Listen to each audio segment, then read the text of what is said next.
जानती हूँ आप क्या कर रही हैं। आपसे तो मैं बाद में पूछूंगी। ये क्या कह रही हो तुम?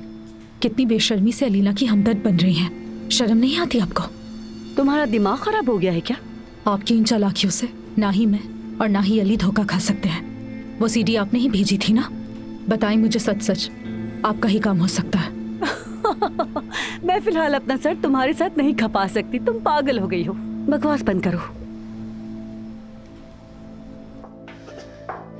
अस्तगफिरुल्लाह, अब तक मेरे हाथ पांव कांप रहे हैं। इतनी उम्र हो गई है मेरी और पहली दफा आपसे मार खाई है, हद ही हो गई है।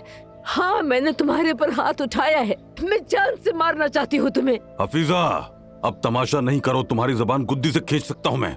किसी इंसान को ये सब इतनी कीमती चीजें इस तरह फेंकनी चाहिए, खास तौर पर जब हमारे पास ढेला तक ना हो। अक्ल नाम की कोई चीज नहीं है। बस करे पापा। ये सब कुछ आप मुझे दे दे पापा। इतने सालों तक अपनी सैलरी जमा करके ये सब लिया। मैंने मेहनत की है, कौन सा जुर्म किया है? अब कुछ नहीं कहूंगी अल्मास, मेरी कोई हैसियत नहीं। अब भी जबान चल रही है। आखिर तुम्हारा मसला क्या है अपनी बेटी के साथ? बताइए ना अम्मी, क्या मसला है आपको मुझसे?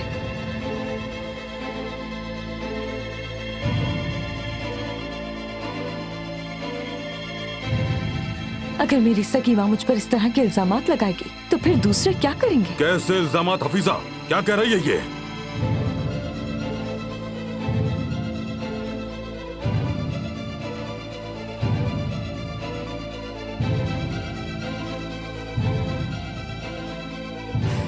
मेरे पास अब कहने के लिए कुछ नहीं नैयर साहब। इसी से पूछ ले आप, यही आपको सब कुछ बता देगी।